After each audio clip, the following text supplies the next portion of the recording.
ভাই দুনিয়ার সবচেয়ে বাজে পিৎজার ভিতরে এটাই হবে মনে হয় এক নম্বরে। আমরা আটরসি ঘুরতে গেছিলাম, পরে আসার টাইমে শখের হারিয়ে রিসোর্টটায় ঘুরতে যায়। জায়গাটা অনেক সুন্দর ছিল। সেদিন অনেক রোদ থাকার কারণে আমাদের অবস্থা খারাপ হয়ে যায়। আমরা এসে এখানে আগে অর্ডার করি, একটু রেস্ট নেই, তারপর পুরো রিসোর্টটা আমি ঘুরে দেখছি। রিসোর্টটা কিন্তু দেখতে অনেক সুন্দর মাশাআল্লাহ, আর ভিতরের ডেকোরেশনটা অনেক বেশি সুন্দর ছিল। এখানে ছবি টবি তোলার জন্য অনেক সুন্দর একটা জায়গা। বিশেষ করে এই জায়গাটার ভিউটা অনেক বেশি সুন্দর ছিল। এখানে বসে অনেক সুন্দর মাঠঘাট দেখা যাবে আর অনেক সুন্দর একটা আবহাওয়া।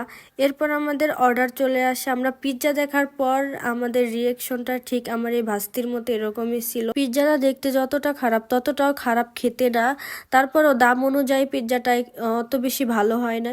তো আজকের ব্লগটি এই পর্যন্তই। সবাই ভালো থাকবেন, সুস্থ থাকবেন, আর এরকম মিনি ব্লগ পেতে চাইলে অবশ্যই আমার চ্যানেলটি সাবস্ক্রাইব করে পাশে থাকবেন। তো সবাই ভালো থাকবেন, বাই বাই।